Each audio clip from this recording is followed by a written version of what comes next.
Welcome to our panel today. We are so lucky to have our brilliant guests with us. We have Shannon Seban from Paris. She's the head of Combat Antisemitism movement in Europe. Their work is about monitoring and really checking in on the situation of anti-Semitic attacks, etc., in Europe, amongst other things. That has to do with Parliament. Esther Nafsta, my partner in crime in Kos and Chaos and Compass North.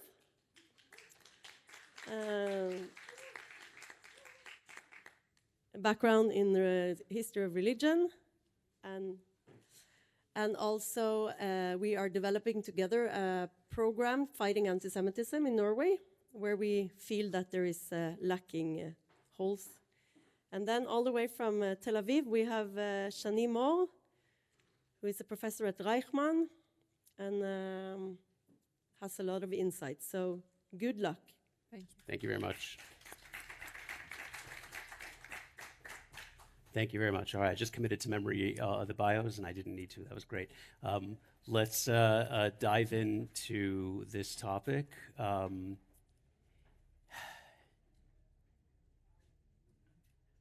Give me the optimistic scenario. How do we get out of the current crisis that we're in?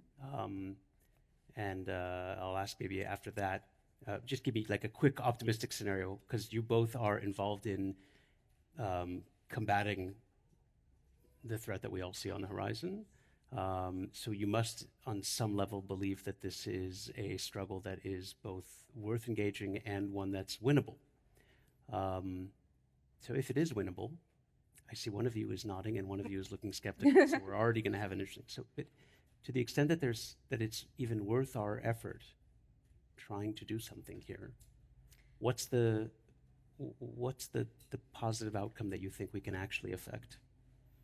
Yeah, I'm not sure that we will totally win the battle on anti-Semitism, but I think, I mean, as a collective Jewish people in Europe, that's something we have dealt with as long as we have been here. But we still have to keep it at bay and educate on not just anti-Semitism, but on Jewish identity, and keep doing that. And I don't think we will come to a point where we can say, now we're done and we can stop. It's a continuous thing that we have to do, I think. First of all, thanks a lot for being here today, and I'm really happy to be here. What a nice question to start with. Of course, we have to be optimistic because otherwise there is no reason to wake up in the morning.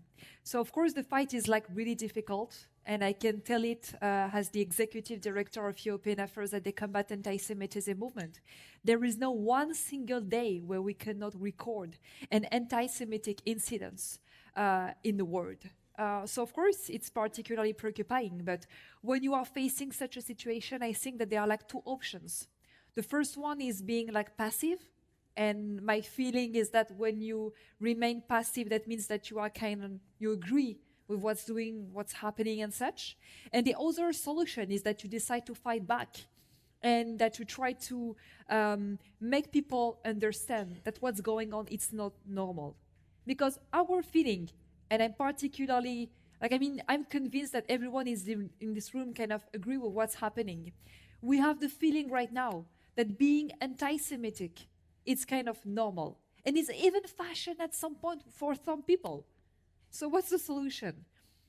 The solution is to act. And that's what we are doing as activists. On a daily basis, when we wake up in the morning, we are trying, of course, to denounce what's happening, but then to think about what will be the solution and what will be the next action I need to take in order to change the situation. Let's have an example. When you have, for example, I will say, okay, I will give you another example, which is maybe one of the most recent I have been working on. Gothenburg, Sweden. From May 1st, 2026, you had some pro-Palestinian demonstration in the streets of Gothenburg in Sweden. That was authorized pro-manifestation. This demonstration was kind of authorized. But when you look at what has been said inside this demonstration, there is no freedom of speech anymore. Pro-Palestinian flags of Hamas, Hezbollah call for intifada. That means violence. In Göteborg, Sweden, when I saw this, I decided to write to the mayor of Göteborg in Sweden, Mayor Jonas Attenius, and to say, there is something that's happening in your city. What will be the solution? They were like some children that were attending this demonstration. We cannot remain passive.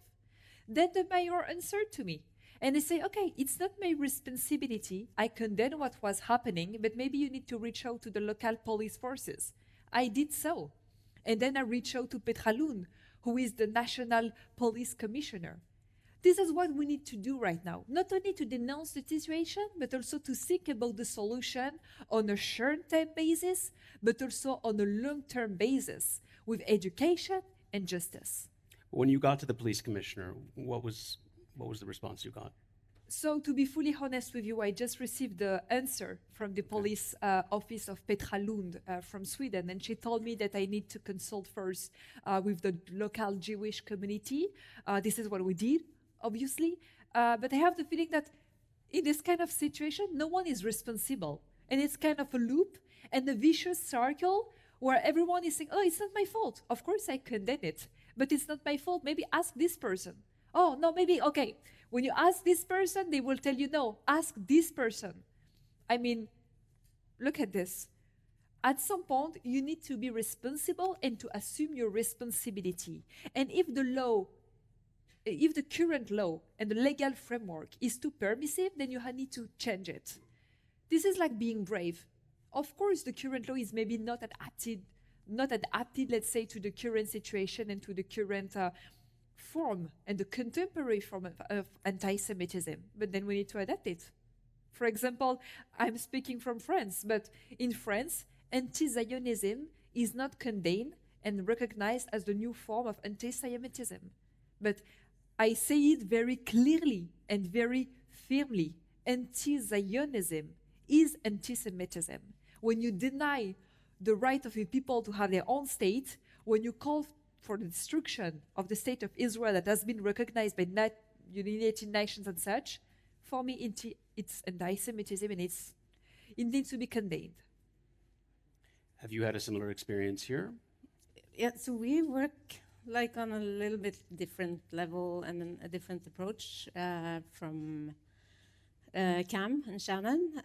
We do education and workshops. We do it with the police and with education institutions and with organization. And I think what Shan mentioned, that people do not recognize anti-Zionism being anti-Semitism and not recognizing contemporary anti-Semitism, it can also be traced back to how education on Judaism, Jewish identity, and anti-Semitism has been in, at least in the Scandinavian country, where it's people first of all, don't know anything about Jewish identity, and what they know about anti-Semitism is they gotten Holocaust education. So they have learned in schools and in their programs that Nazism and fascism is anti-Semitism,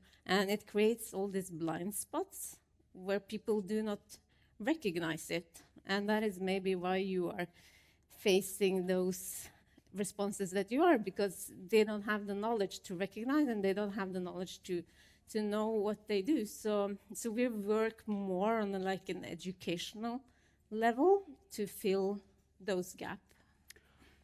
Well, I would strike a slightly more pessimistic note than the two of you have. I don't think there's any difficulty recognizing that. I don't believe that people don't recognize it. I actually think that's the entire appeal. What people call anti-Zionism, or in fact, in German they have this beautiful word, Israel-Kritik, and I always ask German speakers, do you have a word like that for other countries? The obsessive, pathological demonization of Israel has no appeal except for answering that. It has no purchase except that it allows people to say that here is a people apart who were given this wonderful enunciation of human goodness and universal brotherhood after 1945, but they rejected it, and they're the ones who stand in the way of peace today, and their powerful networks of associates are out there around the world claiming to be concerned about anti-Semitism, but they're faking it. They're just trying to silence criticism. They're just trying to change the topic. I don't see any possible motivation for that obsessive involvement in this one international conflict and in these uniquely diabolical terms, except that it allows not me, but allows us as a public to express something that's part of our moral tradition for 2,000 years. I don't think there's anything new about that. I think the people who are flexing this muscle know exactly what they're doing on a certain level and enjoying every single moment of it. The muscle might be provided by somebody showing up at a demonstration or mobilizing some unsophisticated mass. But the motive force of it is overwhelmingly an elite project. It comes from people who aren't lacking in education. It's from people who know precisely what they're doing and have spent decades now in Europe with a head start over North America, but decades on a march of institutional capture, first in academia, second in a whole host of human rights organizations and NGOs, with particular attention, not coincidentally, by the way, with particular attention to international human rights organizations that were founded by Jews after 1945, particularly by often very Zionist Jews. The not very aesthetic aspects of it, demonstrators holding signs for Hezbollah, whatever, that's downstream of a much larger, much more well-invested, much more elite-focused and long-term project. Yeah. So I think I don't mean to be pessimistic. I admire the work that you're doing, chasing down the police commissioner and whatever. That's necessary work. It's absolutely crucial. We have to be very, very honest with ourselves about the thing that we're facing, what a long-term project it has been, and what a generational achievement it was for people who hate Jews, and what a generational task we have ahead of ourselves. Yeah. I just wanted maybe to add something on what you said, and of course, like the pessimistic side. I would say that it's like pessimism. It's kind of, we need not to be naive. It's something different. And in order to move forward, in order to find solution, in order to make the world kind of better, we need to be kind of very like aware and very honest with ourselves. What I will say is that definitely, and I guess that we cannot all recognize what happened on October 7, 2023 was kind of a turning point about anti-Semitism in the world. Why is that? Because from October 7, 2023, people who hate Jews from a while now have, according to them, a good reason in order to say publicly that they hate Jews. But they hated Jews for a while, actually. But now they have a good reason. Look, what Israel is doing is, I quote, a genocide. Look what they are doing. They are killers of baby. And if you are an Israeli, whatever your position is on the conflict, whatever your view is on what Benjamin Netanyahu is doing, you are a killer of baby. That's kind of a stamp and a label. You cannot do anything to change this. And what's behind this? It's ignorance. It's ignorance. Yeah. I can say it from France. You do have some artists, some singers that have been boycotted from concerts, from music festival, whereas they were like singing peace because they are Jewish or because they are Israeli. Do you think that's normal? No, it's not. You cannot make a mix. And what's going on right now? It's kind of this mix and this confusion which is nurtured by extremists between Israeli people and Jewish people. And our goal on a daily basis as citizens elected officials, governments, people who are working in the education fields, lambda citizens at some point, at the family dinner, at work, is just to say, you cannot say that. You cannot say that all Israeli people or all Jewish people are responsible of what's happening. You know what I mean? And our goal, especially towards this future generation, and our mission is to make it clear. And I'm sorry, but to me, education is key. Education at school, of course, but also education at home.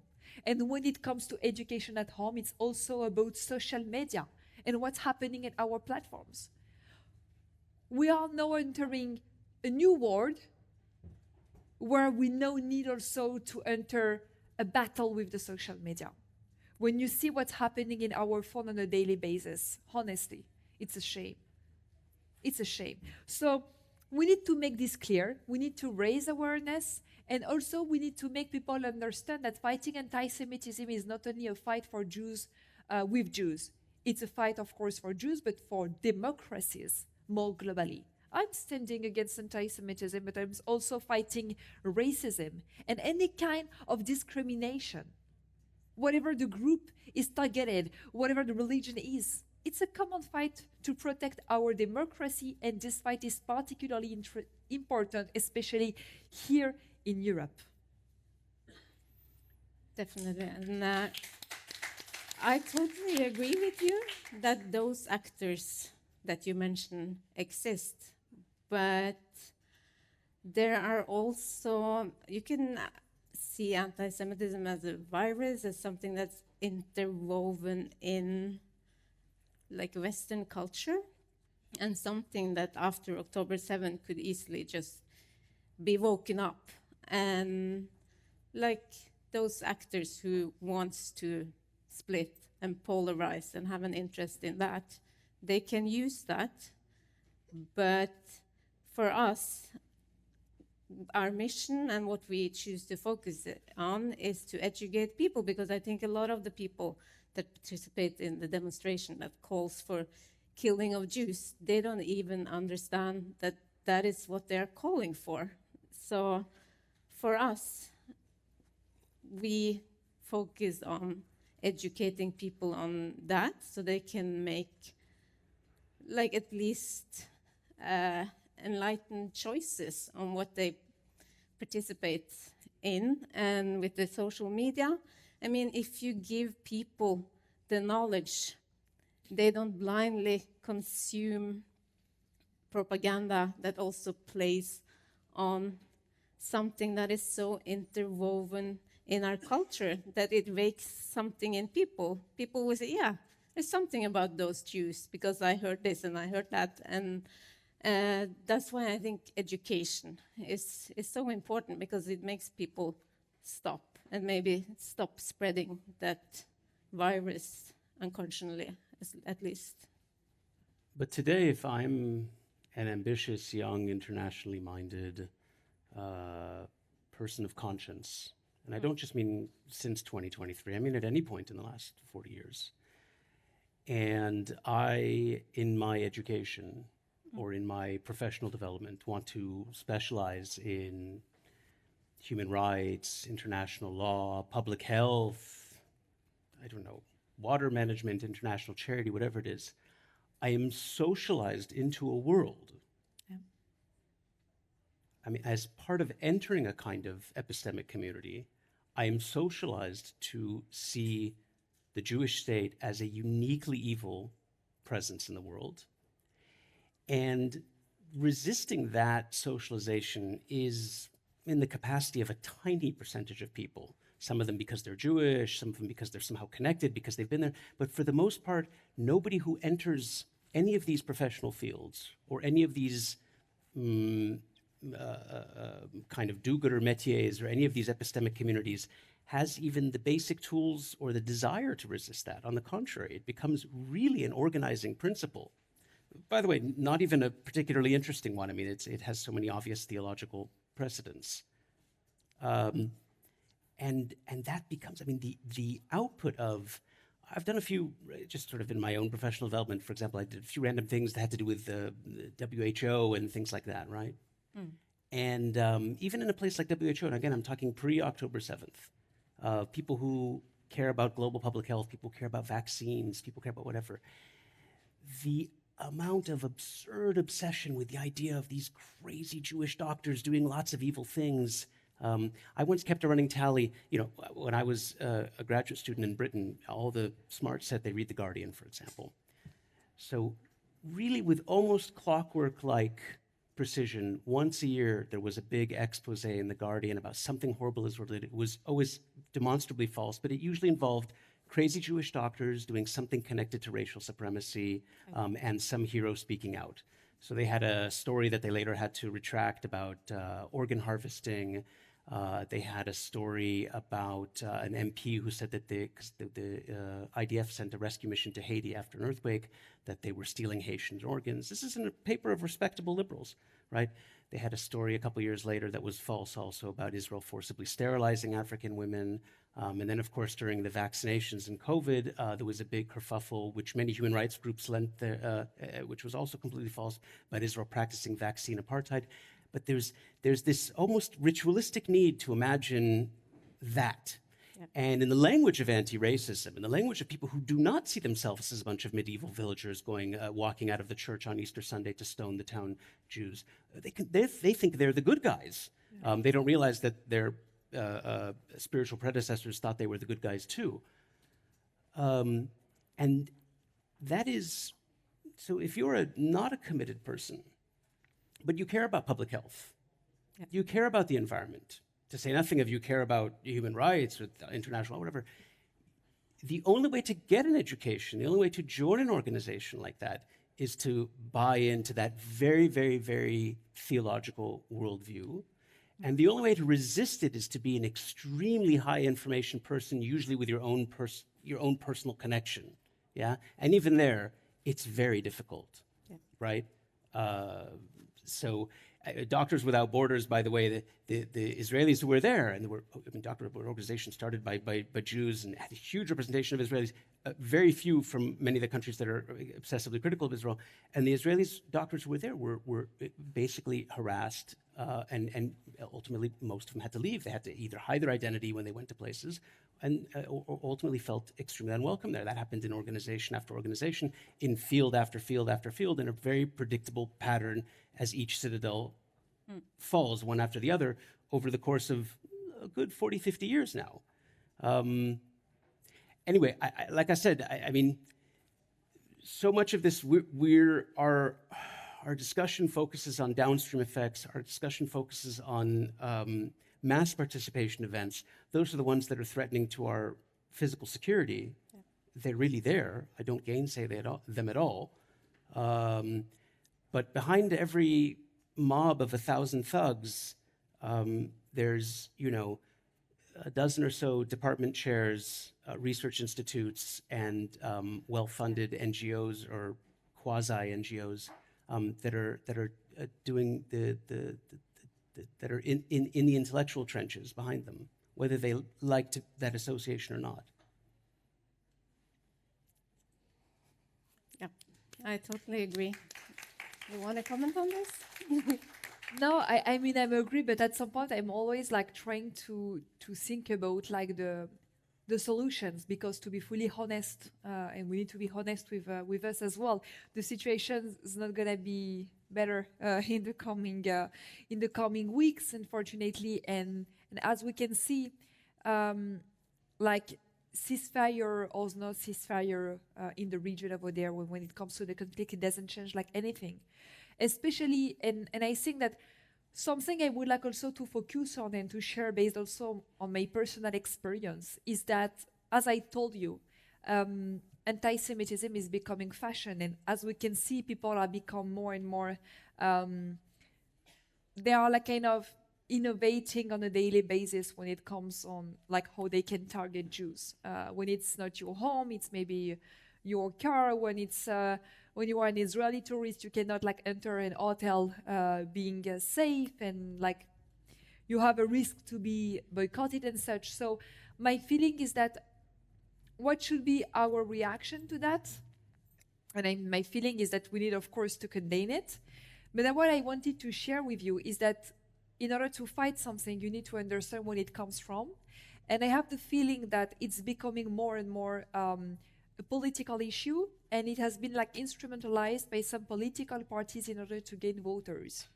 And that makes me particularly, I find it like very, it's crazy. I can see it in France. You do have some political parties that are trying to benefit from the conflict in order to gain voters among a certain part of the population. So they don't know anything about the conflict, but they are using it in order to gain voters. A few years ago, I was running for being elected at the French Parliament, facing the leader of the far-left political party in France. And during these 2 weeks of political campaign, there were no one single day when this candidate was not speaking about Gaza and Palestine. Of course, it's important. I mean, you have the right to stand for Palestinian rights and such. That's not the topic, as you can stand for Israeli, and that's not the topic at all. And I'm not here like to judge this. But when you are running for a political campaign in France, that means when you would like to run for the French Parliament, and that you are not speaking about anything else except from Gaza and Palestine, there is something wrong, no? I'm asking just the question here. I have the feeling in my mind that when you would like to run to be elected in your home country, which is France, you have at least to speak about education, maybe, security, health. I mean, the concern that are the most important for the people you would like to be elected for. And that means that it's only opportunism, electoralism, and that you only want to instrumentalize the vote of people in order to be elected. And that's particularly, it's unfair. It's really unfair. And I hope that people will at some point open their eyes on what's happening and try to understand that they don't care about the conflict. It's just like a period of time that they are like taking advantage in the situation in order to be elected. That's all. That's my point of view. Okay, but if it works, I mean, it has a demand, right? I mean, if it's working, I mean, I can run for office in a commune in Portugal trying to mobilize people's hatred of Japan, and I won't get elected. I mean, it's working for a reason. Yeah. It was the same thing in the Norwegian election. Yeah, actually. Yeah, but so it's a global movement.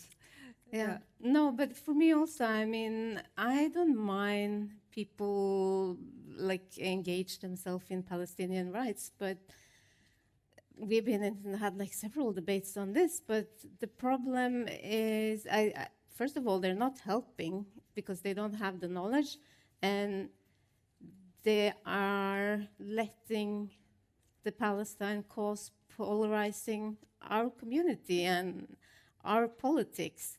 And it's not helping the Palestinians, it's not helping the Israelis, and they use anti-Semitism in their fight for the so-called Free Palestine. Yeah. So I think that is the problem, and I think this is what we try to facilitate in Norway as well, more discussions on this. Like in Norway, like I think December 2023 were a huge demonstration, and many political parties, the Norwegian Church, like Amnesty, all this big organization, they say we want like a peace demonstration. And then we contacted them and said we would like to participate. We would like to come with Israeli and Palestinian flags, talk about coexistence.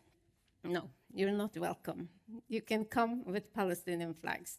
So then I'm wondering, is this like a peace movement? Because if you want peace, it doesn't, first of all, it doesn't help shouting death to the Jews.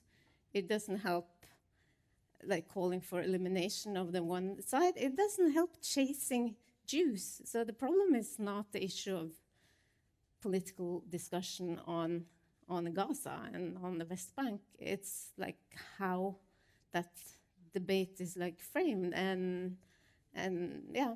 So this is what we also try to like create knowledge on. Have you guys managed to find in both of you the work, that, your experiences and the work you do, have you managed to find interesting or surprising allies in domestic politics on this issue?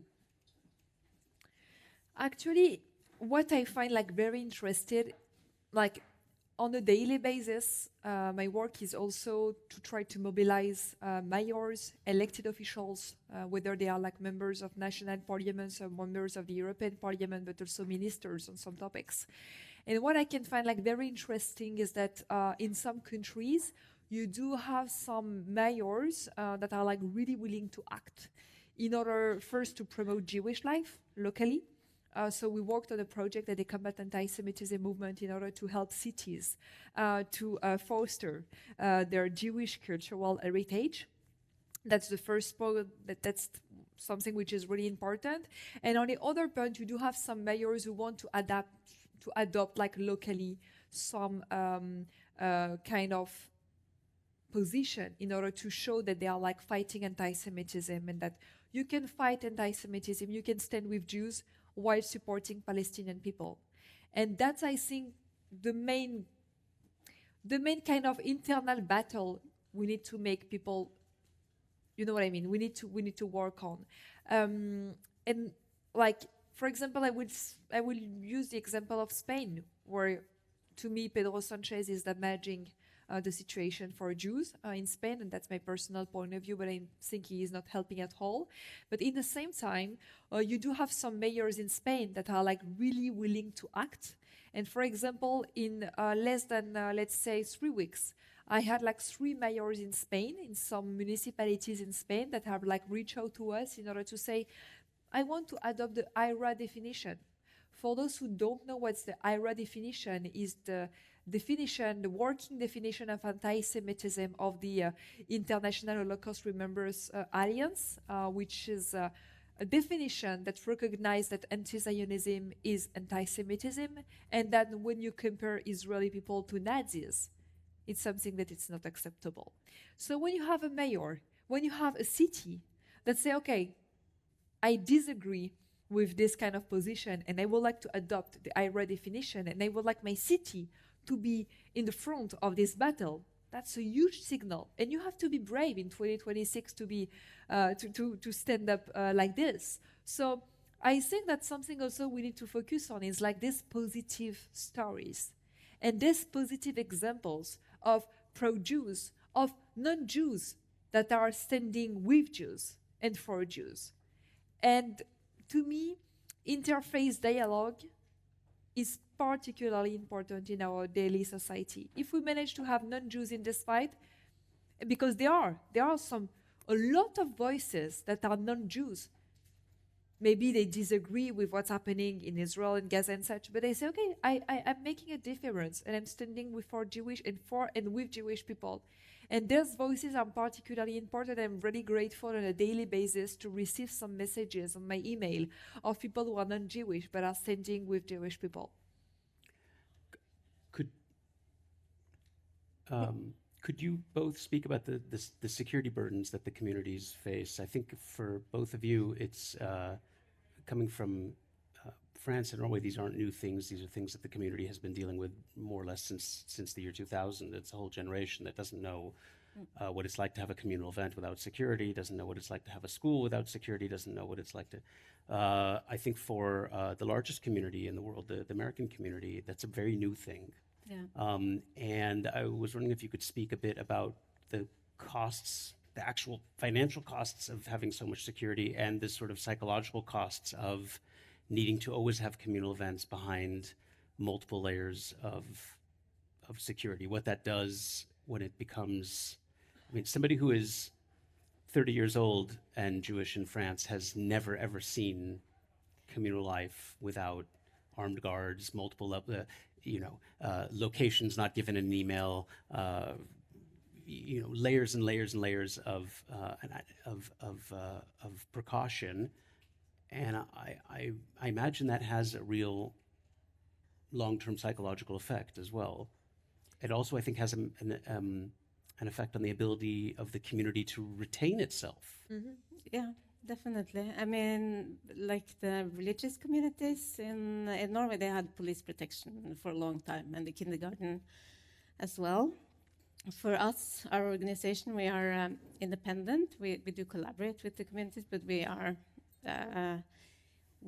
try to operate like, we try to be open, but not in a way. So we have to balance between being accessible, because we have like several also cultural events and debate, like panel debates, and it's important for us to also allow non-Jewish people, especially into those spaces. So we have to work very closely with the police, with the secret police.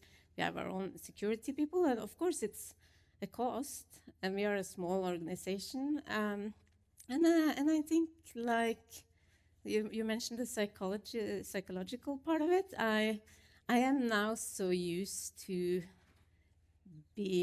having to have that around me. And for the past 3 years, I almost only been in Jewish spaces, but I participated in one event a year ago, and I came into the event. It was not about Judaism, it was just like something completely different. And I was in the middle of the room with like plenty of people around me, and I noticed, wow, there's no police, there's no security. Yeah. And then I had to leave, and that's when I noticed, wow, it's not normal to live like this. So it gets normalized, but it shouldn't be like that, and we try to navigate it. But also, like Jewish communities have been police protected since long before October 7th. Yeah, I definitely agree with this. Like, as you said, Esther, like the situation has been this way like for a long term and a long way ago, so we cannot change anything on this. But, like, I have the feeling that the situation is as it is. We cannot change it. We need to live with this. Of course, to make people understand that's not normal, but also to take into consideration that more globally, besides anti-Semitism and beyond anti-Semitism, there is a global threat on religions, more globally. And I don't want also to forget about this, like to hide this. In France, for example, we do have a lot of churches that have been attacked. We do have a lot of mosques as well that have been attacked with like some faces of pigs and such. Like, more globally, I have the feeling that we don't know how to deal with like religion on a daily basis. Mm-hmm. There is kind of something which is like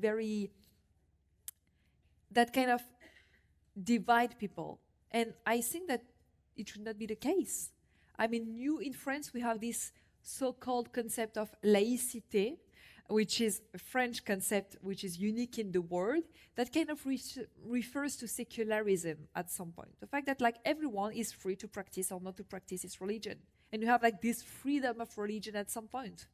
And when it comes to public spaces, it's neutral. And I love this concept. But the fact is that many people do not even understand what this concept means and how we can apply it on a daily basis. So more globally, I think that we need to rethink maybe this concept of laicity. We need to think about the place and the role of religion on our daily basis, and not to see religion as a tool in order to divide people and to divide a nation, but as a way to be proud of this diversity. And when I stand in front of, let's say, a building with like a Hanukkah, a Christmas market, kind of, you know what I mean, this kind of all the stuff, and to be proud of every single religion in a country, I think that's something which is very positive. And we need to share more and more the word of being united in diversity. I know it's kind of the European values mindset, but I'm very convinced about that. Do you both, I'm again directing this question to both of you, you're both coming from a very European place of thinking about these issues. And, just to put some very rough numbers out here for the audience who may not, but European Jews is roughly 1 million people or so. Yeah. And there's about 7 million Jews in Israel and maybe about 5 million in the United States, depending on how you count it. So you guys are much smaller.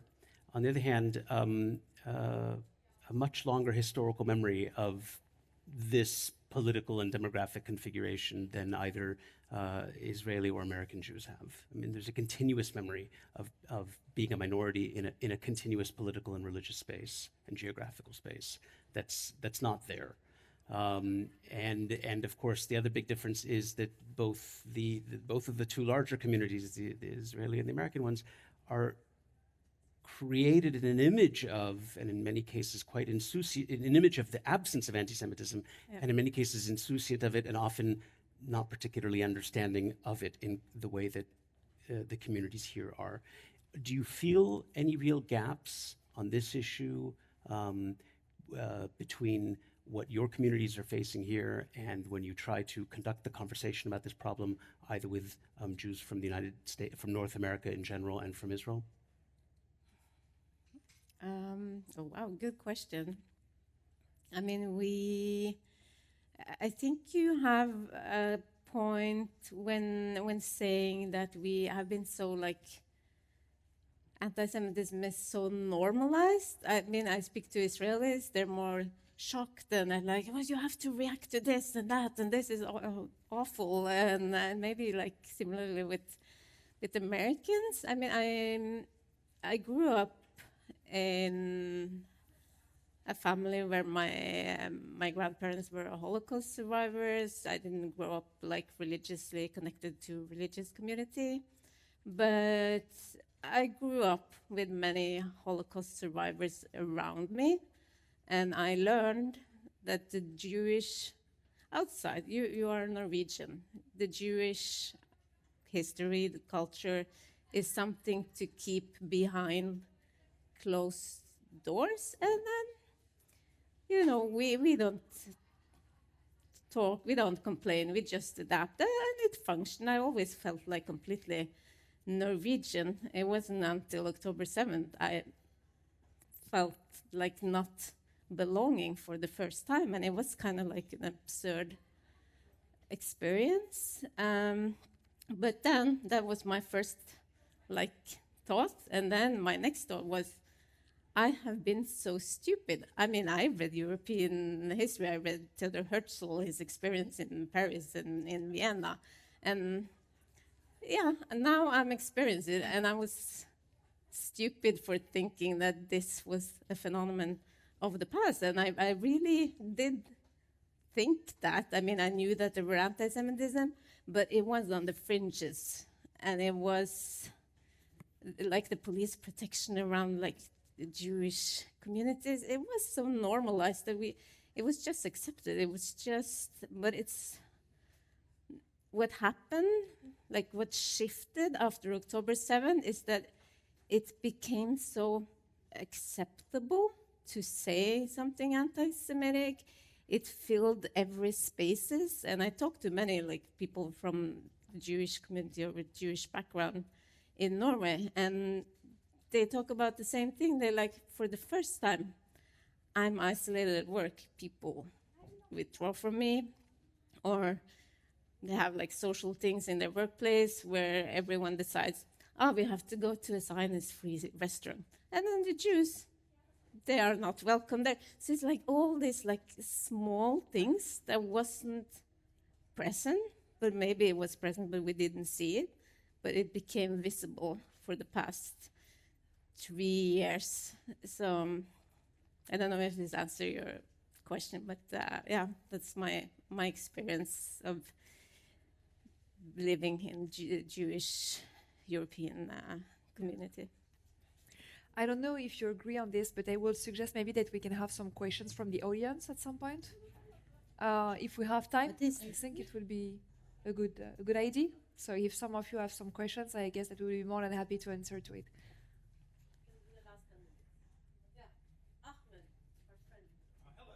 Hello. And nice to meet you in person. Thank you for doing this. Hello, hi. So real briefly, just a brief question to each of you, please. Shanae, can you please share I know this is a long topic, but how can one be credibly critical of Israeli policies without that veering into anti-Semitism. Israel, just like any other country in the world, people are critical of the United States, but they don't call for the destruction of the United States. Or they're critical of Saudi Arabia, but they don't call for the destruction of the Saudis, etc. So I'd love to hear from you just briefly on that. For Esther, do you think that anti-Semitism, the fight against anti-Semitism, is that inherently inseparable from the issue of Israel, or is the fight against anti-Semitism kind of twofold? One about the relationship to Israel, and one about the Jewish community in the diaspora. And then to Shannon, broadly speaking, what is your feeling about allies? What can allies who are non-Jewish in particular, regardless of where they are on the spectrum of how they feel about Israel, do to be useful in the combat against anti-Semitism? Thank you. Thank you. And it's nice to almost finally meet you in person, even at a distance. Hopefully we'll get a chance to chat a bit more. I'll answer your question and maybe a bit more with an example. I don't think that there's anything terribly sophisticated about somebody, and I don't think any of us would find it particularly sophisticated if somebody said to you very sincerely and with real pathos, and they said, I don't think that we need to be bothering these Jews because of the deicide that the other Jewish people committed. Just because other Jews murdered the Son of our Lord doesn't mean we need to harass these Jews right now. Because the pathological belief set is already built in, yeah? And so this thing that we're supposed to, and I'm stomping on here on some of the other stuff, that I'm supposed to accept as an ally, somebody says, oh, well, the baby killing, genocidal, medical experimenting, whatever horrific cosmic crimes that the Jewish state is committing aren't a reason for me to mistreat the nice Jewish community here in Arendal or in Oslo or in Antwerp or whatever. They're not actually, I don't see that as a form of alliance.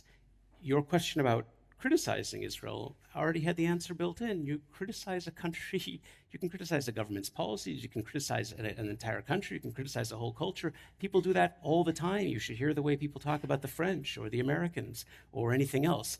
It's quite different from the fantasy, not just the affirmative fantasy of destroying an existing society, which you alluded to, but also the fantasy that a people apart are all touched by sin, that they inherit the sin, they pass it on, and that everything they do is touched by the sin. So the food they eat is an example of their sinfulness. If they say something, I read articles just the last week about the Israeli party scene was a sign of the Israeli sinfulness, right? The Israeli love for air conditioning, I read an article this week, was a sign of how evil they are and their own guilt. This kind of analysis, I am a political theorist. I've been to conferences, by the way. In political theory, you almost never talk about specific countries, right? And yet at every conference I've been to, not just since 2023, in fact, I've not been on the academic circuit in the last couple of years at all, always has at least one panel about something about those evil Israelis and what they do. That's extremely essentializing, deeply theological. That's not a criticism. I criticized, when I lived in France, I criticized government policies. I criticized the fact that the French, instead of buying a new bottle of liquid soap, just add water and think that creates soap. That's a criticism. Telling me that our crazy doctors are stealing Haitian organs, and that if I'm upset at that and think that there is an element of anti-Semitism in that, I'm faking it because I'm just trying to silence criticism. I'm using my powerful, well-funded networks to silence criticism of this evil society. That's not even a criticism. To say nothing of the much more concrete thing that you suggested, which is bringing forward an affirmative political program whose end goal is the destruction of an existing society. That's certainly not a form of criticism. So in that sense, I don't think it's terribly difficult. So dismantling the Zionist entity, that is not criticism, obviously, right? That is a recipe for forever war Yeah. rather than an actual, what is the solution? We have to dismantle the Zionist entity. That is not an actual critique. That is inherently anti-Semitism. It's not whether it's inherently anti-Semitism or not I think is another two steps, and I'll maybe add the steps because I think it's relevant to this discussion and particularly the problem they're dealing with. Because it's not just about dismantling it, which is a horrible thing in its own. The idea of wiping out an existing society, I think, is a horrible idea. But that it's normally the reason why it mobilizes so much passion here domestically, the reason why it mobilizes so much passion in academic spaces in the United States has little to do with any actual care for the issue at stake. It's not that the goal is really to dismantle or not dismantle. It's that it's mobilizing and creating a permission structure for violence at home against a minority at home. It is purging a minority here and in North America and in Western Europe from academic spaces, from epistemic communities, from the arts, from culture, and that's even not treating the pathology of the actual political program it's advocating, which is violent and destructive on its own.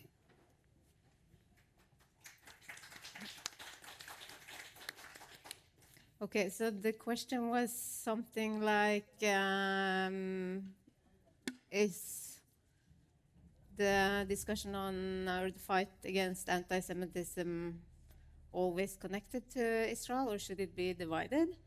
And I mean, lots of the discourses on anti-Semitism today, it's also connected to Israel because we see a lot of anti-Semitism appearing in anti-Israel discourse in a way, but we also see anti-Semitism other places, like on the far political right. And I mean, it's important to have discussion on what is anti-Semitism and how has it like evolved, how it kind of shape shifts and has like the power to adapt to any ideologies, like be it communism or Nazism, but also in anti-Zionism.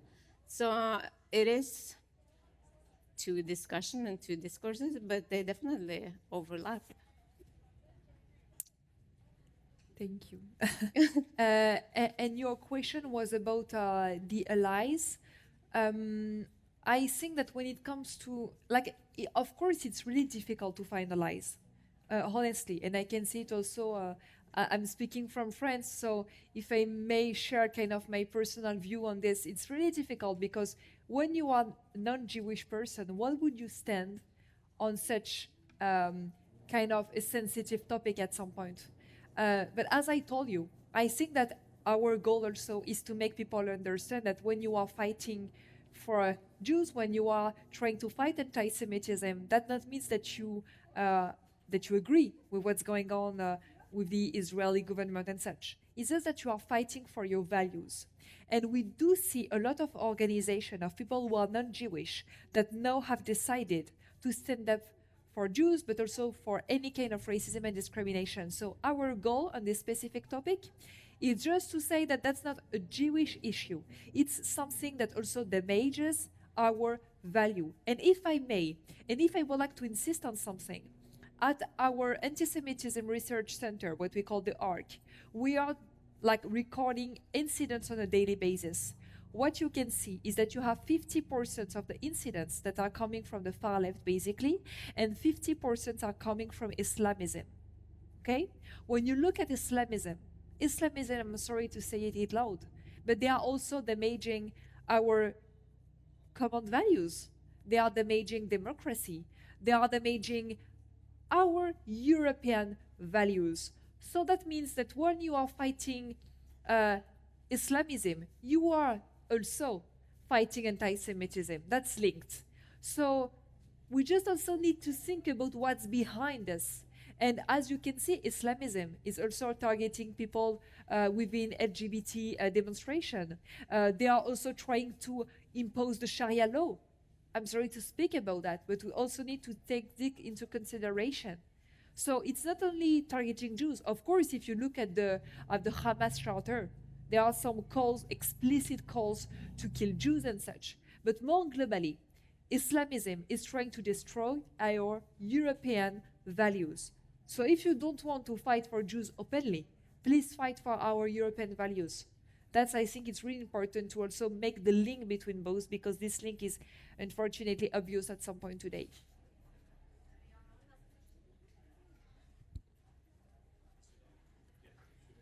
Yeah, hi, I'm Yaron Nadbornik. I'm the president of the Jewish community in Finland. I'm here visiting. One of the new phenomenons I find in the last 3 years is the emergence of academic and leftist anti-Semitism. How did that emerge, and is there anything to do about it? You asked that question at the end of the discussion. So let me first say it did not emerge in the last 3 years. And here's maybe our big conceptual failure in addressing this thing. Contemporary anti-Semitism, as previous forms of anti-Semitism, is not a prejudice. It's not your grandmother using the wrong term for an immigrant group and you needing to correct her. It is a comprehensive worldview.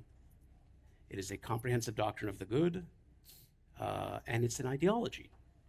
Contemporary anti-Semitism is a very clear ideology, especially the academic form, which has been ascendant for almost 50 years now. Really, its beginnings are in the 1970s, and its really big successes in the academy are almost entirely entrenched by the mid-1980s. It's a worldview that rests on 3 self-reinforcing pillars. It has something to say about Israel, something to say about Western and American, especially American Jews, and something to say about the Shoah. On Israel, it says that the Jewish state is a unique and essentially malevolent entity. In other words, it is evil. It doesn't do bad things. Its essence is pure evil. On American, especially American Jews, but Western Jews in general, that they're a powerful network using money and power to silence critique.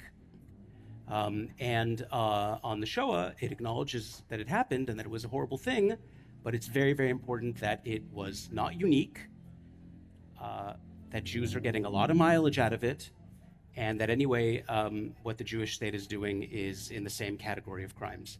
None of this is new to 2023. This is my second time in Norway. I was in Norway by coincidence less than a year before October 7th. I gave a talk at the Institute for Social Research.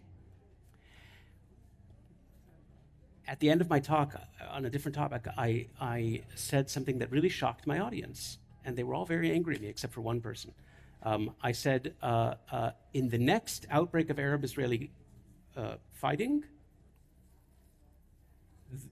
Israel will be accused of genocide. And everybody in the audience was angry at me. How can you say such a thing? Where do you go? The only person and I had no idea that October 7th was going to happen. I'm a very pessimistic person, by the way, in case nobody picked up on that, but I didn't think that that was going to happen. And there was only one person who agreed with me, and it was a German data scientist who does a lot of really big with numbers, and he goes over social media. And I was explaining how every previous accusation that was there kind of worked in the background, was worked on by a bunch of kind of extremists, went through the regular, fringe NGOs into the mainstream NGOs, laundered through various UN committees and organizations that are all dominated by third world dictatorships And he said, oh, no, I've run the numbers on this. He said, Shini is absolutely right. This is very definitely exactly where everything's going to be. And he also had no idea October 7th was going to happen. But that comprehensive worldview, that comprehensive ideology that subordinates everything to it, is not from a lack of education. It's not from a bunch of ignorance. It's not from a lack of sophistication. It is very sophisticated. And it existed, as I said, in the 70s and 80s in a few academic departments, and it's since spread quite a bit. It didn't just emerge in the last 3 years. Yeah. How that happened is a whole talk that I have, which I will give on another occasion. But if you're curious, you can come up and I can give you the main points. It's an interesting story, actually. Some of it's actually very coincidental. I mean, in fact, my whole argument on this, you could probably find my lecture on this on YouTube somewhere, but it's actually a series of coincidences. Yeah. And if I may just add something, is the role also of universities. in order to kind of foster this kind of ideology. And we can see it like across Europe, but also in the US. Universities are becoming more and more invested by the far left ideology in order to have this new generation being brainwashed, if I may, by this kind of pro-Palestinian but also anti-Semitic speeches. So for me, universities are really part of the issue, and social media as well, as I told you, because we can see that you have some people that are like hiring this new generation and trying to share the word and like kind of brainwash this young generation. And I think that particularly preoccupying because the new generation is like the future. And I'm saying it like, and I'm young. I'm like 30 years old, so I have everything to learn, and I'm like quite young. But what I can see is that, yeah, among like the new generation, like age less than 25 years old, this generation is like completely brainwashed and kind of nurtured by hate. By hate. It's becoming so normal. So I'm kind of very restrictive on this, and I think that we should really, really invest in controlling social media, especially at the European level. That was ending on an optimistic note. I think this panel was a wake-up call for all of us, that the situation is really dire. And we have really few reasons to be optimistic, because we as Jews, we know the cycle. It always starts with the dehumanization process. Now it's Israel, they're the villain. They are the villain of the story. For us, the Jews, Israel it's our homeland. It's where it saved us from being from almost like being no Jews left. And with all that, we need to find a solution for this conflict. The well-being of the Palestinians is the well-being of the Jews and the Israelis. But this obsessive, and we have it in all the academias. Yesterday we had a panel on the media, and it's the exact same topic. Why can't the media, why can't NRK, that are never showing up to any of our events, year after year, we bring speakers with other perspectives, and we try to get them on TV here, and we never get an answer. This is not because of ignorance. This is not because of evil, because of course none of them think that what they're doing is anti-Semitic, right? But there's something there we need to challenge. So I really, all of you who came today, go out, talk to your friends, send them to kosenchaos.org for more information. Support us, support all your Jewish friends now. We all need that, and let's hope for the best. Look, Thank you very much. Thank you.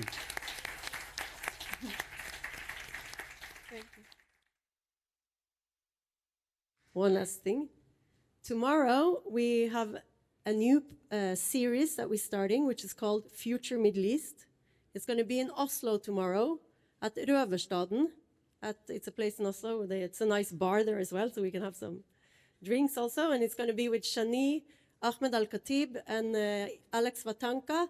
And it's really about telling the stories that we don't hear, never on the news, and try to tell stories also of a future for these two people now in this conflict. So you're all welcome. And if you're not in Oslo, you can follow it live streamed on go to Kos and Chaos, kosochaos.org. Thank you very much.